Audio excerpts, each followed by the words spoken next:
Magandang araw mga kajak, no? Mga kajak, tandaan nyo. O, panoorin nyo to pala. Alam nyo mga kajak, kung tayo ay namumblema kung bakit nagbabawas yung tubig natin o kaya pupunta sa reservoir, umaapaw sa ating tinatawag na radiator, panoorin nyo to mga kajak kasi subaybayan nyo to dahil meron tayong inahanapan ng problema itong Nissan Urban ang ginagawa natin. Sana matrace natin kung ano talaga problema. Tinitignan natin yung tinatawag na mga possibilities na magiging problema ng ng tinatawag na overheating, nag-overheat and then umaapaw yung tubig, no. So yung kanyang tinatawag na thermostat, chinik na natin, water pump, yung pinakahuli ay ang tinignan natin na yung cylinder head gasket. So, ipanoorin nyo ito mga kajak, no? Para meron tayong maintindihan man lang. At least kahit papano, hindi tayo maluloko pagka nagpagawa tayo ng sasakyan. At saka meron tayong idea, no? Okay, so mga kajak, ito na. Mga kajak, sa kabila naman na tayo ay gumagawa sa kabila, no? Yung isa, tapos na natin. Tapos na dito naman tayo sa kabila. So, anong ginagawa natin? Ito, Nissan Urban. Nissan Urban, ang issue dito mga kajak, laging umaapaw yung tubig sa radiator, lumalabas sa reservoir. So hanapin natin, no, may mga suspecha lang naman tayo dyan, water pump, cylinder head, at saka yung thermostat. So i-check natin lahat yung mga yan, kung ano ma-find out natin. Pero doon muna tayo siyempre sa thermostat at saka tinatawag na water pump. Kasi siyempre mas madugo yung tinatawag na yung ating cylinder head, no? So unahin muna natin dito, i-check muna natin kung ano yung makikita natin. So mga kajak, nakita na natin kanyang water pump. So far so good. Ayan, ang kanyang water pump, wala naman bangas, wala naman bungi. So solid ang kanyang water pump. So good ang kanyang water pump. Kaya ito mga kajak, bukas kami ng cylinder head, magbaklas kami ng cylinder head, palitan ng cylinder head, check natin kung sunog na. So wala na tayo ibang hanapin mga kajak pagka kasi good naman ang ating thermostat. Na-check na rin natin ang thermostat. Ayan ang kanyang thermostat, oh. Yan ang kanyang thermostat. So good naman siya, good ang water pump. So wala na tayo ibang pwedeng pagdiskitahan kung hindi yung tinatawag na cylinder head gasket. So kasi ito mga kajak, nag-overheat na to, ilang beses na nag-overheat. Talaga malaking possibility yung cylinder head gasket na. So magbabaklas tayo mga kajak, nalis ko na yung mga intake manifold, yung exhaust, yung alternator. Ito hinawi lang natin ng konti. No need na alisin naman yung iba dito mga kajak. Yung injection pump natin, hindi na kailangan alisin dito yan.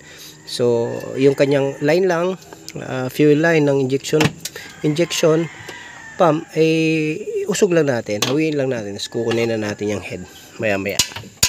So ganyan na.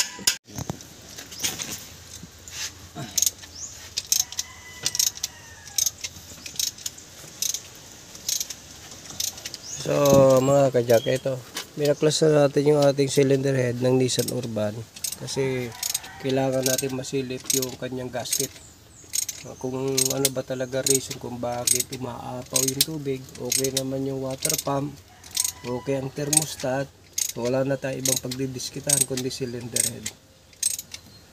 So ito na mga kajak, tinanggal na natin ang cylinder head ng Nissan Urban. So upon checking, parang may mga lusot na dito. Ayan, yan.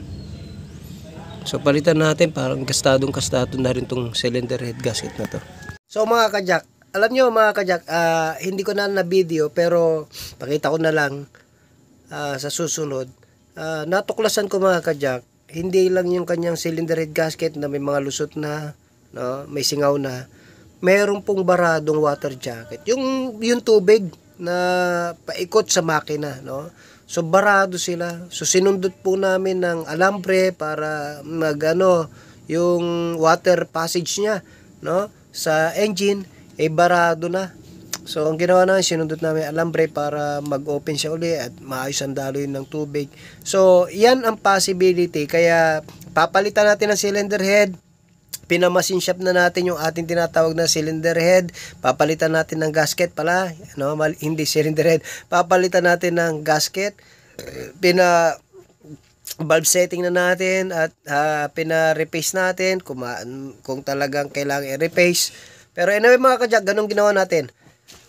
And then nilinis natin yung water jacket, yung mga water passage, no, yung mga pasukan ng tubig, tinik natin lahat doon sa mismong block, no? Doon sa mismong block kasi mga kajak may pumapasok doon na tubig, no? So nakita ko barado yung mga butas, pasukan ng mga tubig para magkaroon ng cooling system doon sa makina. So barado. Kaya sinundot namin ng alambre. So anyway mga kajak, i-update ko kayo, no. Ito lang muna ang iba-vlog ko, o ito lang muna ang ako ipapakita mga kajak na binuksan natin. Hinahanap natin kasi ano ba talaga dahilan ng tinatawag na pagbulwak. O hindi lang basta pagbulwak, ha, talagang umaapaw sa radiator. And then yung tubig sa radiator, umaapaw siya pupunta doon sa tinatawag na reservoir.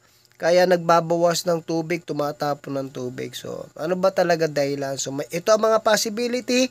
Chinik na natin ang mga possibility. At doon tayo napadpad sa pinakahuli, doon sa tinatawag na cylinder head. I-update ko kayo mga kajak, no?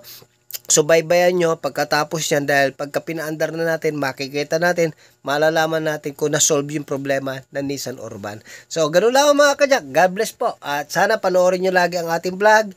At huwag nyo kakalimutan na i-share din para sa mga nakakapanood ay may mga sasakyan ay maintindihan nila, no, kung ano ang mga nangyayari sa kanilang sasakyan. Jack of all trades, Auto Care, a shop that cares for your car.